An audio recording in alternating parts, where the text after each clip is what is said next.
గుడిలో కావ్యను కలిసిన అపర్ణ కావ్యను మోసం చేసింది అనామిక అని తెలుసుకుంటుంది.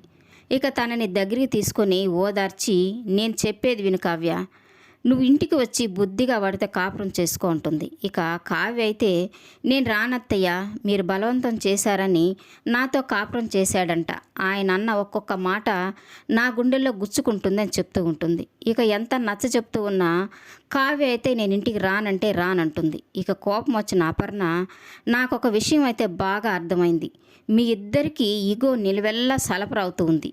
నువ్వు ఎన్ని రోజులు నీ పుట్టింట్లో ఉంటావు అది చూస్తాను.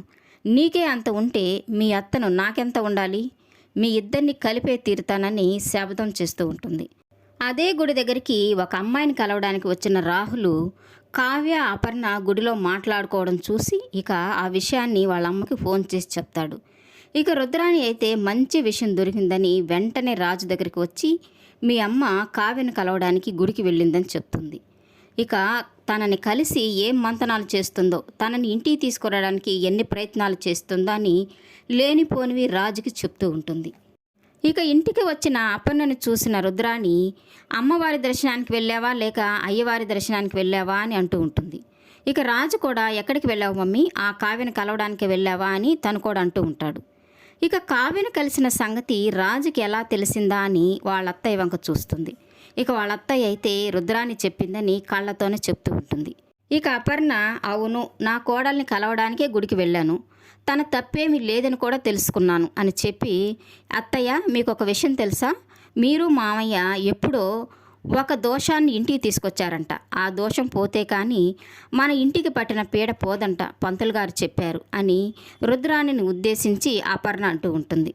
ఇక వాళ్ళ అత్తయ్య అయితే, ఏదైనా పరిహారం ఉందంట, పంతులు గారిని అడిగావా అని తను కూడా అడుగుతూ ఉంటుంది. ఇక భుజాలు తడుముకున్న రుద్రాణి, అది వదిలి వదిన, మన ఇంటికి రాజుకి ద్రోహం చేసిన వారిని మీరు వదిలిపెట్టనా, నేను మాత్రం వదిలిపెట్టను అని చెప్తూ ఉంటుంది. ఇక రాహుల్ రావడం చూసిన అపర్ణ, నా కొడుకు మీద శ్రద్ధ పెట్టి నీ కొడుకు సంగతి మర్చిపోయినట్లున్నావు, రాహుల్ ఏం చేస్తున్నాడో తెలుసా, అందమైన భార్యని ఇంట్లో పెట్టుకొని అమ్మాయిని ఎక్కించుకొని కారులో షికార్లు కొడుతూ బలాదూరు తిరుగుతున్నారని చెప్తూ ఉంటుంది.